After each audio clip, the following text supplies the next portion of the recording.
Here's the food that we eat in Cebu City. First up is diri sa lechonera. So, ang una is gitalawan ako ang ilang lechono and very humok jud kaayo and crispy ang unod. Next is I tried also their puto bongbong.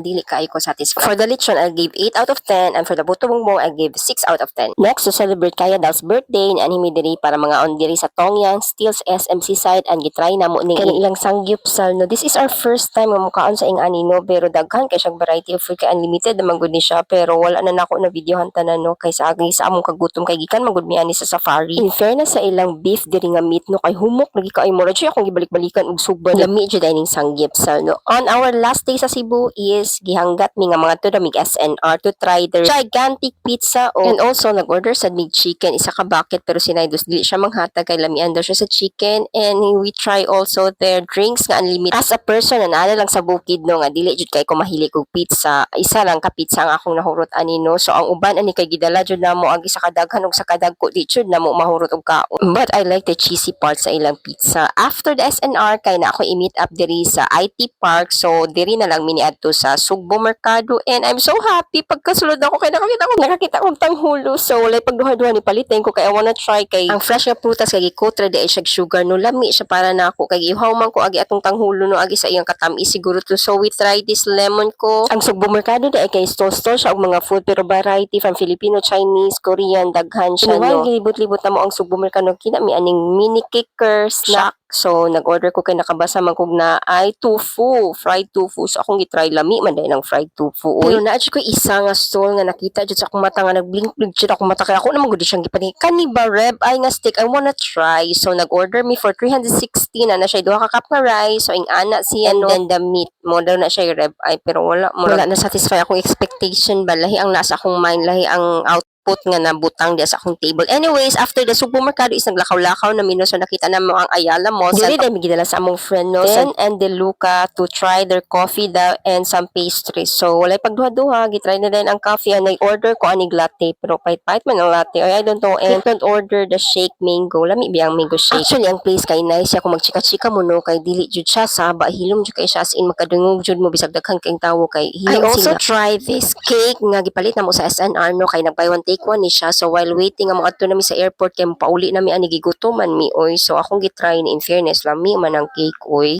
Lami jud siya dili dry ang iyang pagka-chocolate. Lami siya giganahan kayo mi ani asa si Kayos and si Kaya giganahan pud siya. Pag abot na mo airport nakita na pud namo ning Ayers lechon. So try na pud mi og nipalit mi pud mi. Lami bitaw jud ilang lechon kay ang unod ba ni kay ninanam jud kay ang mga lasa bitaw niya. Ug mga siya daghang salamat for watching. See you on the next. Bye.